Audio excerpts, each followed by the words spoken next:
नाज़रीन अहम breaking news असां शेयर कंदा हलूं। सुप्रीम कोर्ट में फैज़ाबाद धरणे केस जी ॿुधणी थी आहे। अदालत हुकूमती फैक्ट फाइंडिंग कमेटी खे रद्द करे छॾियो आहे। अदालत अटॉर्नी जनरल खे जल्द नई इंक्वायरी कमीशन जोड़ण जी बि हिदायत करे छॾी आहे। चीफ जस्टिस काज़ी फ़ाइज़ ईसा जो चवणु आहे त सभु माण्हू नज़रसानी अपीलूं वापसि वठी रहिया आहिनि त कमेटी TORs अखियुनि में मिटी विझण बराबरि आहिनि। ॼाणणु चाहियूं था त धरणे जो असुल मास्टर माइंड केरु हो। अफसार आलम जे बयान मूजिबि इलेक्शन कमीशन समेत समूरा इदारा आज़ाद न हुआ। छा को कैनेडा वञी वॻोड़ करे वापसि ॾे अची सघे थो? छा इहो हक़ रुॻो कैनेडा खां ईंदड़नि खे हासिल आहे? खेनि केरु वठी आयो? ब्रेकिंग न्यूज़ मां असां शेयर कंदा हलूं। सुप्रीम कोर्ट में फैज़ाबाद धरणे केस जी ॿुधणी थी। अदालत हुकूमती फैक्ट फाइंडिंग कमेटी खे रद्द करे छॾियो आहे। अदालत अटॉर्नी जनरल खे जल्द नई इंक्वायरी कमीशन जोड़ण जी बि हिदायत करे छॾी आहे। चीफ जस्टिस काज़ी फ़ाइज़ ईसा जो चवणु आहे त सभु माण्हू नज़रसानी अपीलूं वापसि वठी रहिया आहिनि त कमेटी TORs अखियुनि में मिटी विझण जे बराबरि आहिनि।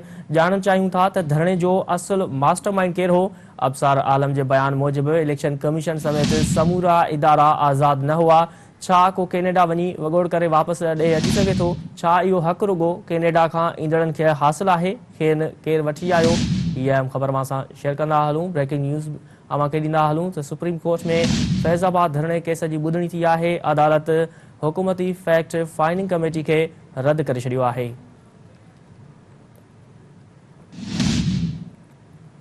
अदालत अटॉर्नी जनरल खे जल्द नई इंक्वायरी कमीशन जोड़ण जी बि हिदायत करे छॾी आहे। चीफ जस्टिस काज़ी फ़ाइज़ ईसा जो चवणु आहे त सभु माण्हू नज़रसानी अपीलूं वापसि वठी रहिया आहिनि त कमेटी TORs अखियुनि में मिटी विझण जे बराबरि आहिनि। वधीक तफ़सील मालूम कंदासीं। टेलीफोन ते मौजूदु आहे मेहदी हसन पंवर। जी मेहदी हसन, वधीक कहिड़ा तफ़सील आहिनि? सुप्रीम कोर्ट में फैज़ाबाद धरणे बाबति अहम ॿुधणी थी आहे। फैज़ाबाद धरणे में जी नज़रियाती केस जी ॿुधणी दौरान चीफ जस्टिस रिमार्क में चयो त ॼाणणु चाहियूं था त धरणे जो असुल मास्टर माइंड केरु आहे। सुप्रीम कोर्ट में फैज़ाबाद धरणे जी केस जी ॿुधणी चीफ जस्टिस काज़ी फ़ाइज़ ईसा सरबराही में 13 एप्रिल बेंच कई। अटॉर्नी जनरल बैरिस्टर मंसूर रहमान ऐं ॿिया वकील अदालत में पेश थिया। चीफ जस्टिस गुज़िरियल ॿुधणी जो हुकुमनामो पढ़ी ॿुधाइण जे लाइ अटॉर्नी जनरल खे हिदायत कई।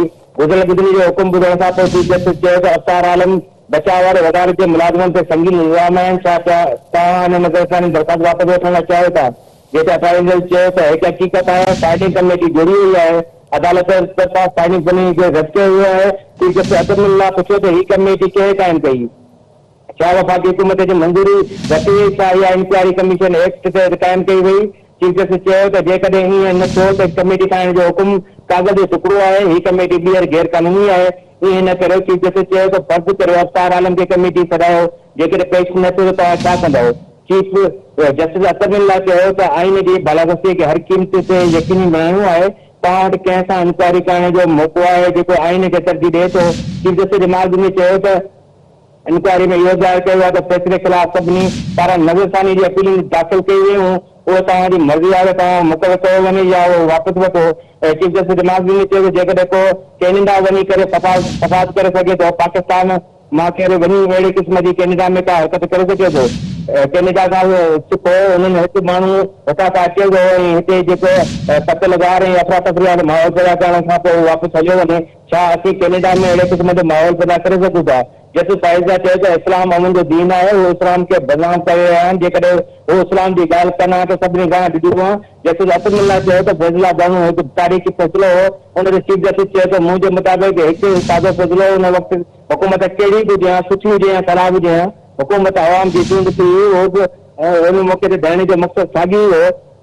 जस्टिस अतमुल्लाह चयो त अटॉर्नी जनरल तव्हांखे ख़बर आहे त 70 सालनि जो सभ खां वॾो दाग़ कहिड़ो आहे? जुल्फ़िकार भुट्टो खे फांसी ॾिनी वई। उहो हवालो हिते खोड़ आहे। चीफ जस्टिस चयो त मुल्क में ॻाल्हाइण जो माहौल न आहे, नफ़रत आहे। तव्हां जेकॾहिं कमेटी ठाही आहे त हुन मां ख़ुशि न आहियो। असांखे कुझु करण खां सवाइ इन जो इंतज़ारु करणु घुरिजे। चीफ जस्टिस अफसार आलम खे रोज़ घुरायो ऐं जस्टिस अफसार आलम खे रोज़ घुराईंदे पुछियो त कैनेडा जा माण्हू हुनखे कमु नथा कनि पर सुप्रीम कोर्ट हुनखे कमु करे थी। वकील वधीक चयो त मूंखे काफ़ी हाणे मिली आहे। जेके सुप्रीम कोर्ट जे तरफ़ां अॻु जेको पेमरा चेयरमैन आहे अफसार आलम जे लॻायल इल्ज़ामनि बाबति मौजूदा जेको पेमरा चेयरमैन आहे सलीम जैद हुन खां पुछणो पियो। जंहिं इंक्वायरी में चयो त मूं ते कंहिं क़िस्म जो को प्रेशर न आहे। चीफ जस्टिस इहो ख़ासि पुछा कयो त नज़रसानी दरख़्वास्त बाबति तव्हां ॿुधायो त तव्हांखे इहे कंहिं हिदायतूं ॾिनियूं आहिनि? ये तो हुन चयो त हीउ असांजो हिकिड़ो फ़ैसिलो थियो हो जंहिंमें कैमरा जो इजलास थियो हुन में इहो फ़ैसिलो कयो हो त नज़रसानी दरख़्वास्त दाख़िल कई वञे, जंहिं ते चीफ जस्टिस इहो मसइलो इख़्तियार कयो त जेको तव्हांजो इजलास थियो छा इन जा मिनट्स हूंदा इजलास जे हवाले सां जेकॾहिं थियो आहे ये तो हुन चयो त हीउ ज़ुबानी थियो, सुप्रीम कोर्ट चयो त ज़ुबानी फ़ैसिलो कीअं थो ॿुधायो वञे हुन ते जेका सख़्त कागज़ इज़हार कंदा स्टेटमेंट ते कयो चीफ जस्टिस पारां नज़रसानी दरख़्वास्त जे हवाले सां एजाज़ुल हक़ जी दरख़्वास्त, शेख रशीद जी दरख़्वास्त, कैमरा चेयरमैन पारां जो दरख़्वास्त उन्हनि ते जेकी नज़रसानी कई सुप्रीम कोर्ट पारां जेके केस जी ॿुधणी करण खां पोइ जेको हुन वक़्तु जेकी दरख़्वास्तूं हुयूं काफ़ी निकितायूं हुननि जहिड़ी त ॿियनि दरख़्वास्तुनि ते जेके ॿुधणी जे लाइ जेको सुप्रीम कोर्ट जी तरफ़ां तारीख़ जेकी मुक़ररु कई आहे हिन वक़्तु केस सुप्रीम कोर्ट जे तरफ़ां ईंदड़ जेको आहे तारीख़ में वधीक जेके इन हवाले सां अपील जेके दाख़िल आहिनि उन जे लाइ सुप्रीम कोर्ट इहो चवंदो आहे त फर्ज़न जेकी दरख़्वास्तूं असीं न ॿुधंदासीं कहिड़े जे नाले सां जेके दरख़्वास्तूं आहिनि हुनमें एजाज़ुल हक़ जी दरख़्वास्त पिणु मौजूदु हुई जीअं त इहे इल्ज़ामात हुन हवाले सां जेको फैज़ाबाद भेण ते जेको आहे हुनमें जेकी सपोर्ट कई आहे चए थो हुन इहो मसइलो इख़्तियार कयो त मुंहिंजो हिन मामले सां कंहिं क़िस्म जो तालुको न हुनखे हलफ़नामो पिणु जमा करायो हुजे त हुन केस निपटायो वियो आहे। जी ठीकु आहे, मेहदी हसन पवर तफ़सील ॾियण लाइ महिरबानी।